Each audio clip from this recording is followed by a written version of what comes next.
Assalamualaikum dan salam sejahtera. Anda sedang menonton Agenda Awani Malaysia Memilih secara langsung dari studio Awani di Bukit Kewangan, Kuala Lumpur.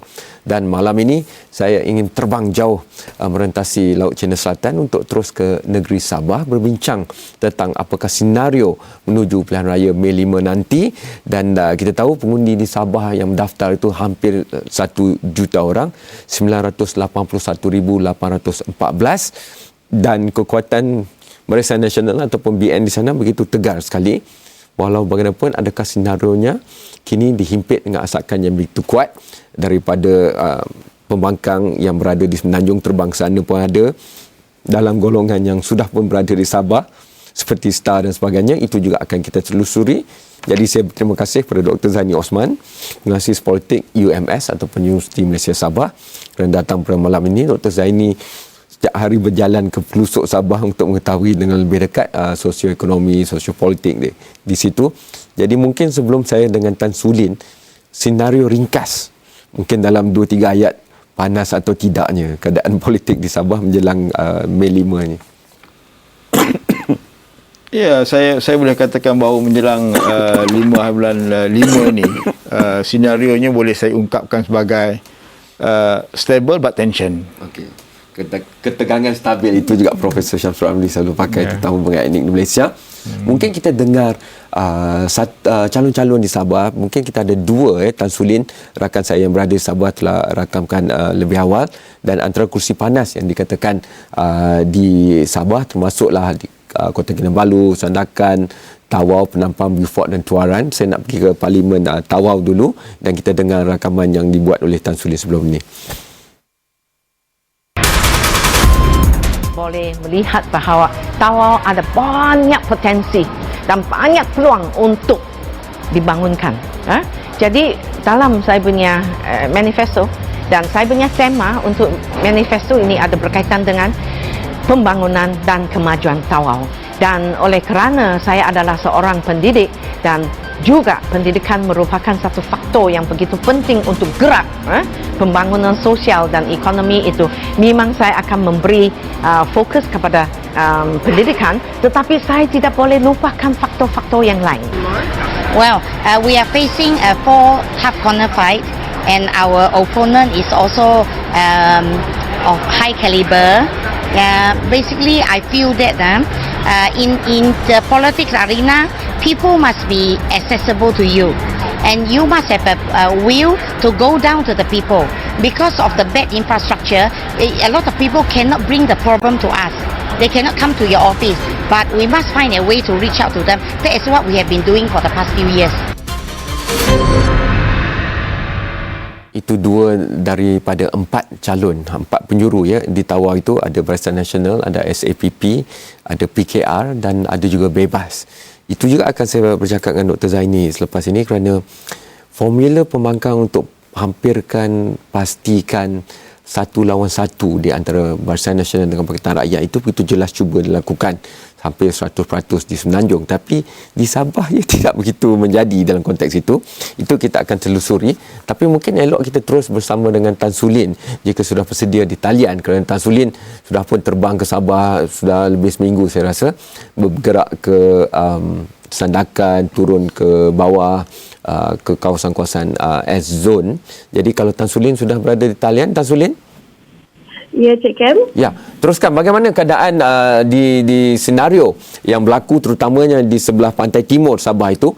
Kerana kita tahu, saya juga pergi ke KK di forum yang dibuat oleh Peguam Negara dan sebagainya. Dalam sesi soal jawab itu hangat diperkatakan tentang isu keselamatan Sabah. Tapi pandangan Sulin, bagaimana isu yang terjadi di Semporna, di Lahad Datu itu, adakah itu mewarnai senario yang Sulin sendiri amati di pantai timur Sabah?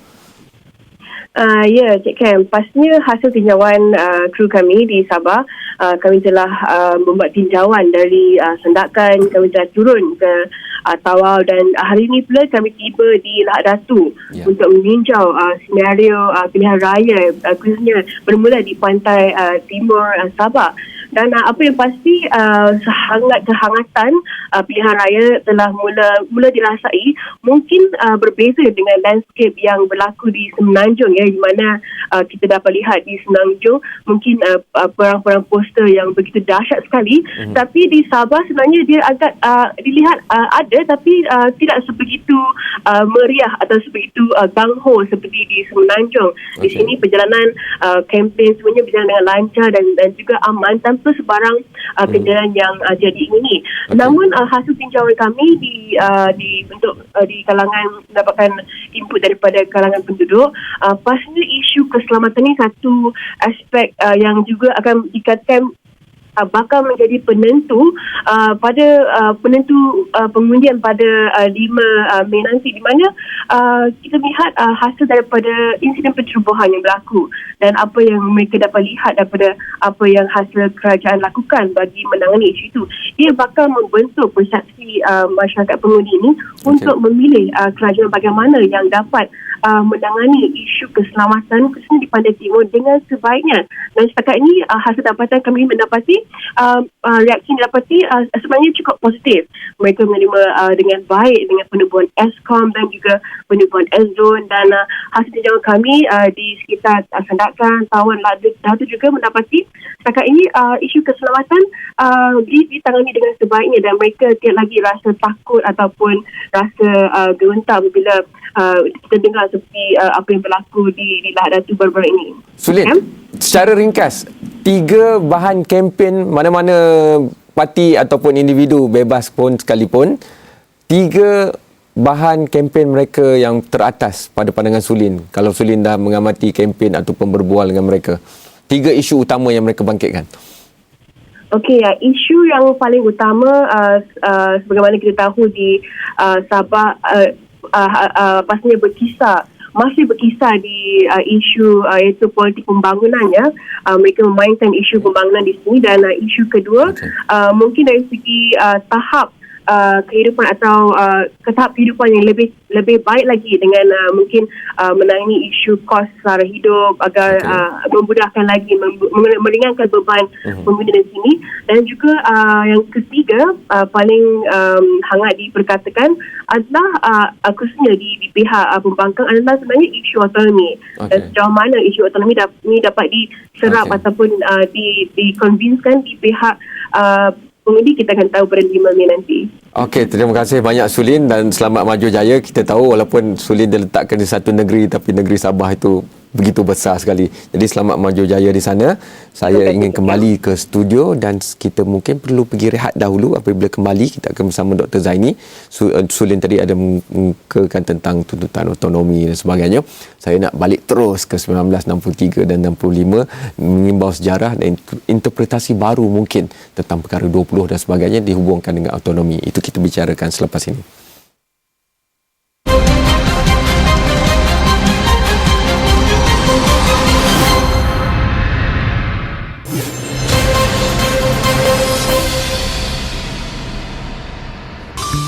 Selami sejarah hidup khalifah-khalifah Islam berpandukan doa-doa paling indah serta amalan dan kisah yang menjadi teladan. Dengan buku-buku terbitan Al-Hidayah House of Publisher, bersama-sama selangkah menjadi kekasih Allah.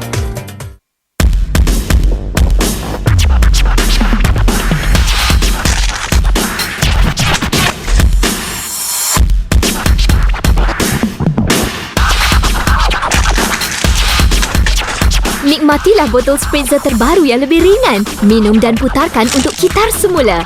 Anda boleh membebaskan lebih 65% ruang kitaran semula demi bumi yang lebih hijau dan diri kita yang lebih sihat. Minum spritzer. Putarkan untuk kitar semula.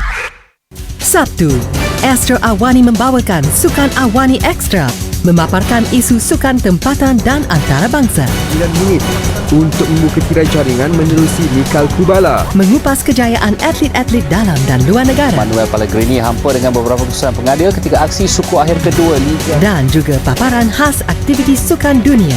Sukan Awani Extra, Sabtu 3.30 petang di Astro Awani. Berita segenap dimensi. Haji Malik beritahu saya Abah keluarkan nama saya daripada surat wasiat. Kalau dia keluarkan nama kamu dalam wasiat tu pun mungkin kerana dia terpaksa ataupun dia kena paksa.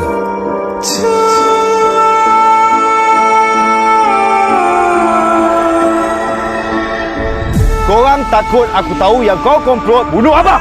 Aku tak kejam lah, Syed. Razi, Fina, Uncle saya akan heret semua sebab bunuh abah saya.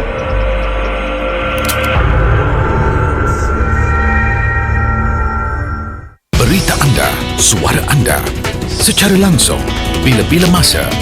Kongsi dan ikuti kami dengan analisis, tidak hanya berita. Dalami, fahami, luaskan pandangan. astroawani.com.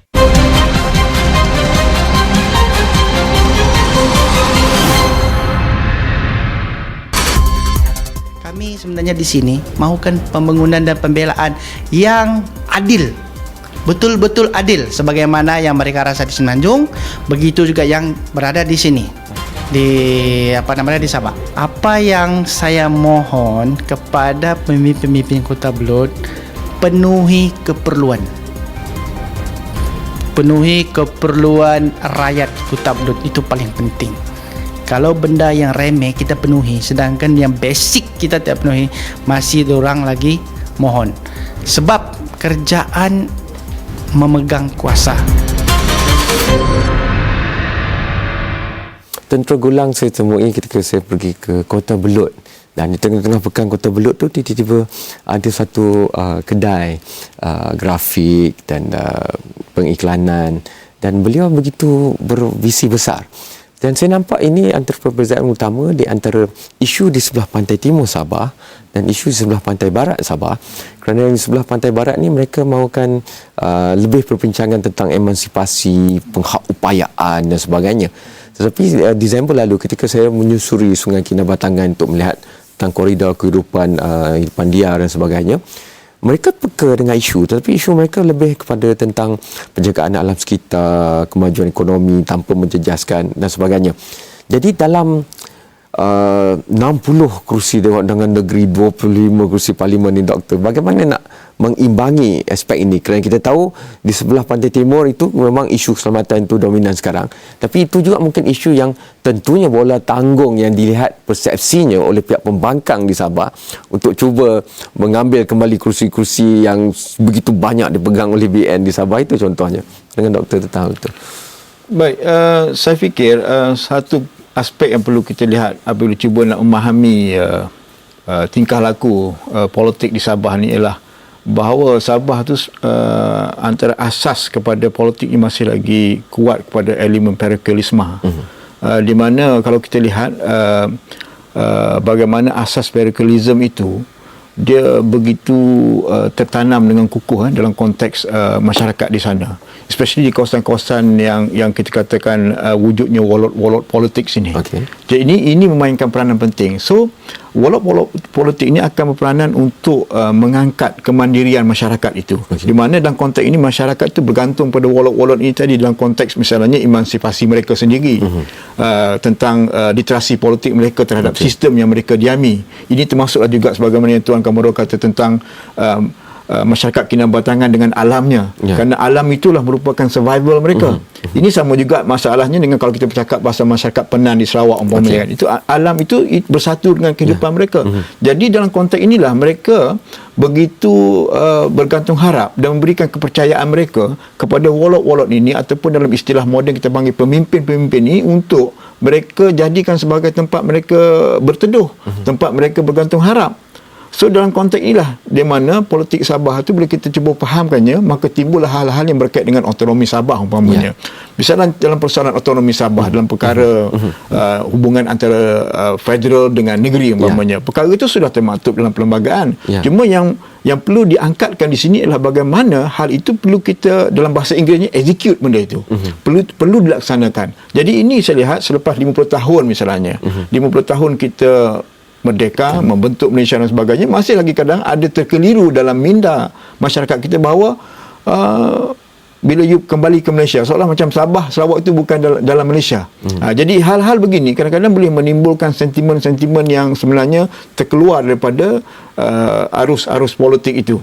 Jadi sebab itulah bila kita bicara tentang Sabah, kita tidak juga boleh lari daripada persoalan hubungan federal dan juga dengan negeri.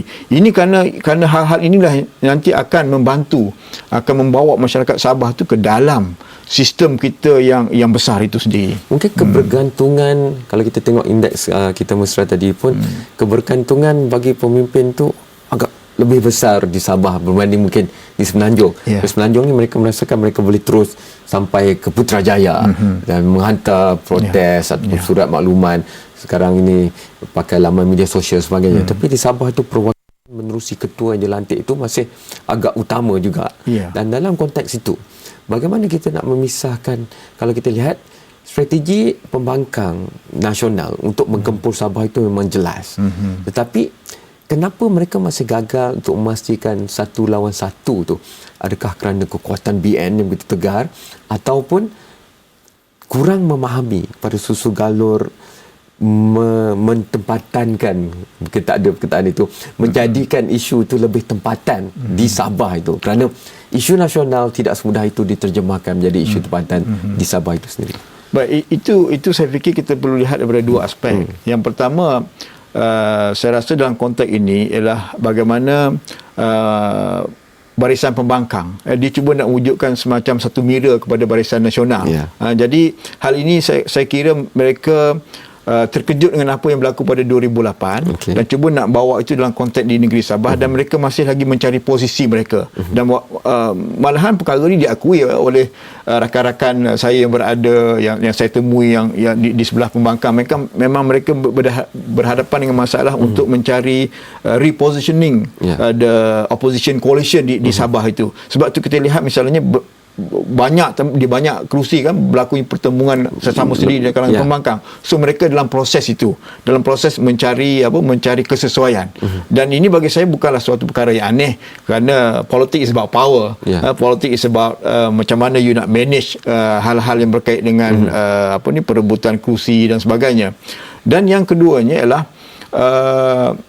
dalam konteks politik di Sabah itu sendiri ialah semenjak daripada dulu, since 1994 umpamanya Barisan Nasional UMNO yang dikepalai oleh UMNO nampaknya berjaya mewujudkan satu bentuk politik pembangunan yang menjadi seolah macam patron kepada masyarakat Sabah keseluruhannya itu. Jadi dua faktor inilah yang sebenarnya di mana pembangkang sedang mencari posisi yang baik untuk mereka meletakkan supaya satu ketika nanti dalam politik-politik yang akan datang di Sabah itu mereka mampu untuk wujudkan seolah macam satu pertemuan dua parti sistem di dalam konteks lokal Sabah itu. Kita rehat dahulu, Doktor. Apabila kita kembali nanti, mungkin juga kerap kali antara perkara yang kerap kita terlepas pandang kalau kita di Semenanjung ini adalah nilai tempatan Sabah itu. Mungkin kalau kita bercakap tentang royalti minyak, dan saya pun berdebat perkara ini dengan beberapa pemikir di Kota Kinabalu, kita merasakan kalau kerajaan sekarang bagi A, kita bagi A tambah B. Tapi di sana pula berkata itu konsepnya salah, kami sepatutnya menentukan berapa yang kamu dapat, contohnya.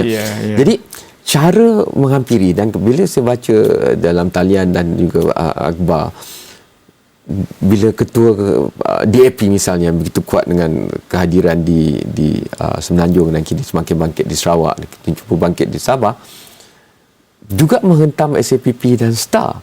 Tetapi mungkin itu kerana pandangannya didominasi oleh pandangan sebelah Semenanjung. Tetapi pembangkang seperti STAR dan SAPP di Sabah mengatakan kami lebih nasionalis Sabah berbanding dengan kamu yang lebih mendengar orang di sebelah Semenanjung. Itu kita bincangkan selepas ini.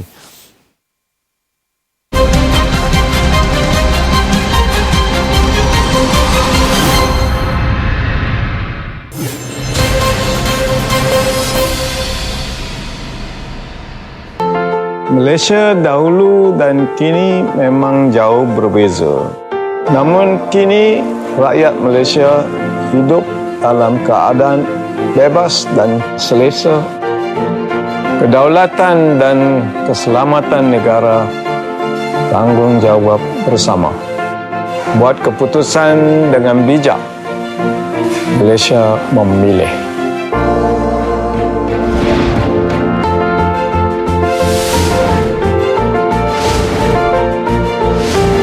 Anda penentu masa depan negara. Pilih untuk mengundi. Lebih 100 tahun, Lipton menghasilkan teh bermutu tinggi. Hanya memilih daun teh dari ladang terbaik di dunia agar anda dapat nikmati teh berkualiti yang sempurna. Lipton, jenama teh nombor 1 di dunia.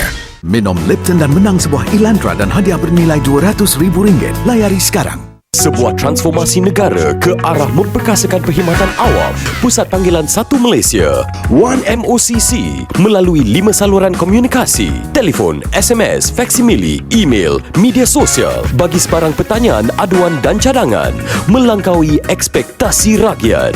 24 jam, 7 hari seminggu, ke arah memartabatkan Malaysia di pesada dunia. Cepat, mudah, tepat. Hanya satu nombor, 0380008000. Sepanjang musim pilihan raya ini, saksikan diskusi menarik menerusi PRU isu. Pandangan anda penting untuk menuju pilihan raya. Apa yang mereka mahukan untuk 5 tahun akan datang. PRU Gen Y. Apa yang didahagakan, apa yang dicarikan, sesuatu yang telus, yang ikhlas dan yang benar. Dan PRU Vantage. And what are their aspirations? Have to be able to stand, plan. Setiap hari jam 8.30 malam, perbincangan Malaysia memilih di Astro Awani.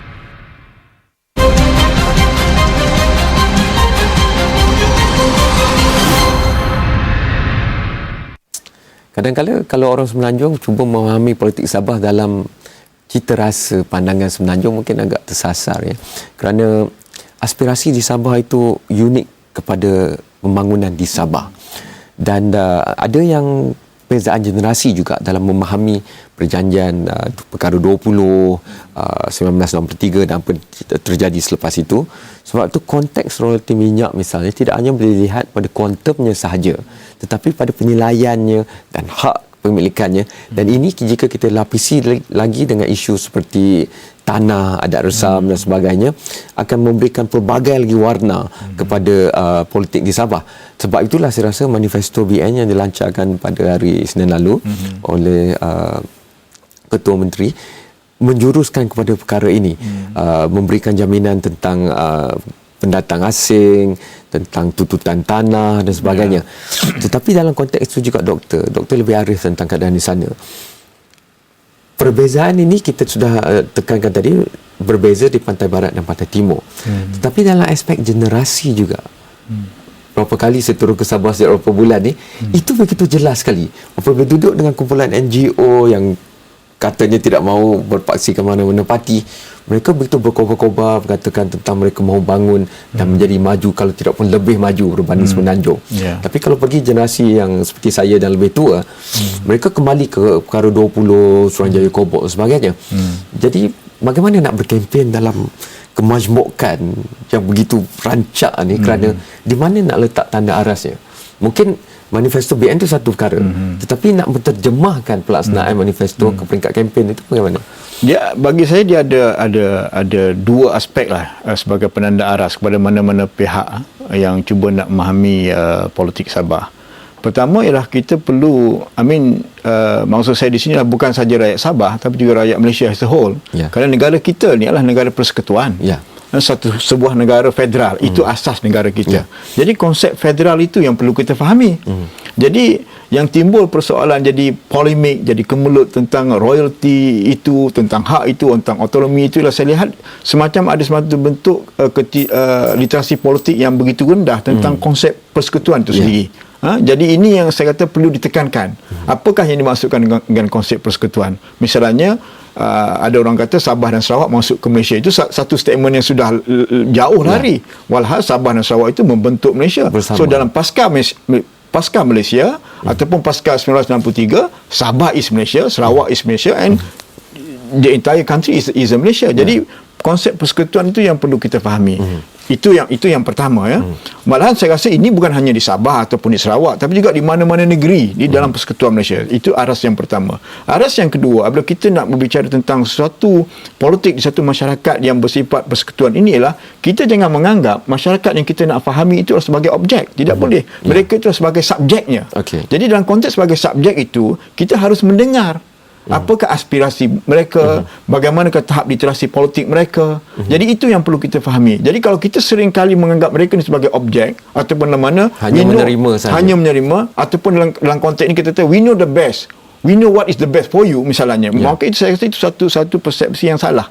Jadi ini dua aras ini yang perlu kita hati-hati dalam kita nak memahami sebuah masyarakat dalam konteks negara persekutuan, apatah lagi di Sabah dan juga di Sarawak.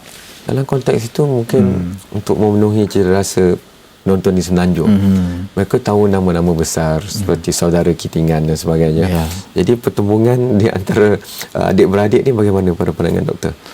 Well, kalau kita lihat dari sudut politik, dalam politik negara demokrasi, ini bukanlah sesuatu yang pelik, yang aneh kan, berlakunya pertemuan yang sebegini. Tapi dalam konteks Sabah saya lihat tadi kan saya mulakan dengan konsep bahawa politik Sabah ni politik parokialisme.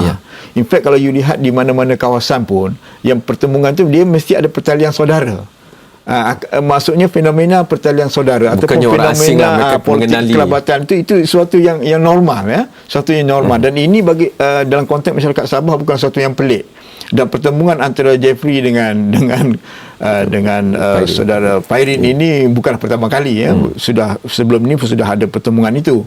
Dan di kawasan-kawasan lain pun, kalau kita telusuri, kita pergi misalnya di kawasan Parlimen Tuaran umpamanya, ataupun kita pergi ke kawasan Parlimen Kota Belud umpamanya, elemen-elemen yang bersifat persaudaraan ini memang sesuatu yang normal dalam konteks masyarakat Sabah. Kursi Beaufort. Ya, okey. Ini memang perempuan orang Semenanjung pun tahu pasal keluarnya Datuk Laji Ukin. Sengit, hampir atau bagaimana? Ya, saya memberikan penelitian yang sangat khusus lah pada Parlimen Beaufort ni, dan saya lihat setakat selepas pada hari penerimaan calon dia akan menjadi satu kursi yang sangat sengit kerana pertemuan Walot dan Datuk Lajim pun diistilahkan sebagai canang gayuh istilahnya, semacam juga istilahnya yang label yang diberikan kepada Pairin itu Hugon Xiao kan. Jadi ditambahkan dengan beberapa isu-isu yang lain, dia akan menjadi satu pertemuan yang sangat sengit. Tapi dalam aspek kempen untuk menutup diskusi malam ini, saya rasa dalam beberapa aspek kematangan berbicara di Sabah dalam kemajmukan itu melampaui di Semenanjung, kerana kerencaman di Sabah itu melapisi agama dan juga etnik sebenarnya. Pandangan doktor secara ringkas sebelum kita habiskan. Ya, sebab itulah Sabah itu dipanggil negeri di bawah bayu. Di sebalik kerencamannya itu dia diuruskan dengan begitu unik sekali. Okey. Sebab itu kalau nak fahami, kita tak boleh habiskan dalam satu episod Agenda Awani. Kita akan teruskan setiap hari kalau boleh. Bila doktor balik sana, kita akan berhubungan dengan doktor. Kita juga akan memberikan hak upayaan kepada wartawan-wartawan muda di Sabah untuk juga memberikan suara dan mewakili suara masyarakat Sabah walaupun di Kuala Lumpur. Terima kasih kerana telah menonton. Hantarkan pandangan anda sendiri, sama ada anda orang Sabah ataupun bukan. Terus ke Astro Awani, sama ada Facebook atau Twitter, ataupun terus menonton siaran langsung secara dalam talian di astroawani.com dan berikan pendapat di situ. Sekian, selamat malam dan terima kasih. Malaysia memilih hanya di Astro Awani. Terima kasih banyak.